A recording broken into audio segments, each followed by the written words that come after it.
ভাবুন তো, কয়েকশো মুসলিম বিপুল সংখ্যক কুরাইশ সৈন্যের মুখোমুখি দাঁড়িয়েছেন। এই রাতটি হবে ইতিহাসে একটি অলৌকিক বিজয়ের রাত, বদরের যুদ্ধ, যেখানে ঈমানই প্রধান শক্তি। আজ আমরা জানব কিভাবে আল্লাহর সাহায্যে মুসলিমরা বিজয়ী হল।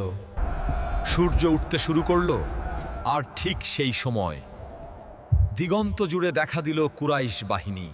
সংখ্যায় তারা বহুগুণ বেশি, অস্ত্রে তারা ভারী, অভিজ্ঞতায় তারা অগ্রসর। মনে হচ্ছিল যেন এক সমুদ্র এগিয়ে আসছিল।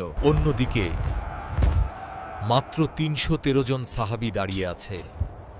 তাদের হৃদয়ে ভয় আছে, কিন্তু সেই ভয়ের চেয়ে বড় ছিল আল্লাহর উপর অটল ভরসা। আজ নির্ধারিত হবে সত্যের অবস্থান কোথায় দাঁড়িয়ে আছে। ভোরের আলো ধীরে ধীরে ছড়িয়ে পড়ছে, নীরবতা বিরাজ করছে। সংখ্যার দিক থেকে পার্থক্য ছিল বিশাল, কিন্তু মুমিনদের অন্তরে ছিল অটল দৃঢ়তা। প্রথম অগ্রসর পদক্ষেপ নেওয়া হলো। এটি ছিল বিশ্বাস বনাম অহংকারের পরীক্ষা। বদরের সেই মুহূর্তে যখন সব কিছু অনিশ্চিত মনে হচ্ছিল, ঠিক তখনই আল্লাহর সাহায্য নেমে এলো।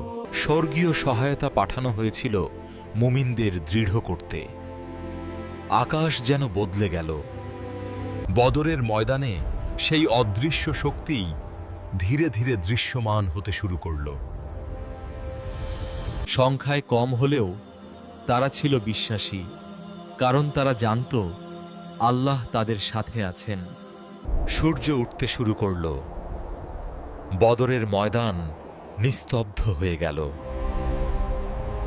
মাত্র ৩১৩ জন মুমিন বিপুল শক্তির মুখোমুখি দাঁড়িয়ে প্রমাণ করলেন বিজয় সংখ্যা নয়, ঈমানের। এই বিজয় শুধু একটি যুদ্ধের ফল নয়, এটি ছিল এক বার্তা। যারা আল্লাহর উপর ভরসা করে তাদের জন্য অসম্ভবও সম্ভব। বদরের দিনটি হয়ে রইল সত্য ও মিথ্যার প্রথম বড় ফয়সালা, এবং সেদিন থেকেই ইসলামের পথ পেল নতুন শক্তি। বদরের সেই দিন শুধু একটি যুদ্ধের দিন ছিল না,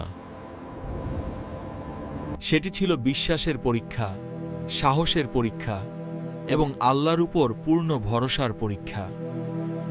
মাত্র ৩১৩ জন মানুষ দাঁড়িয়ে গিয়েছিলেন এমন এক শক্তির সামনে। হয়, কিন্তু তাদের কাছে ছিল আরো বড় কিছু ঈমান। বদর আমাদের শেখায়, যখন মানুষ নিজেকে অসহায় ভাবে, ঠিক তখনই আল্লাহর সাহায্য সবচেয়ে কাছে থাকে। ইতিহাস বদলে যায় তখনই যখন হৃদয় বদলে যায়, আর হৃদয় বদলে যায় যখন বিশ্বাস দৃঢ় হয়। বিজয় সংখ্যার নয়, বিজয় শক্তির নয়, বিজয় ঈমানের। আপনি দেখছিলেন গল্পের আলো ইসলামিক স্টোরিজ। এখানে আমরা তুলে ধরি ইসলামের ইতিহাসের অনুপ্রেরণামূলক গল্প, ঈমানের শক্তি, ধৈর্যের শিক্ষা। এই ধরনের আরও আবেগপূর্ণ ও শিক্ষামূলক ভিডিও পেতে চ্যানেলটি সাবস্ক্রাইব করুন এবং আমাদের সঙ্গে থাকুন।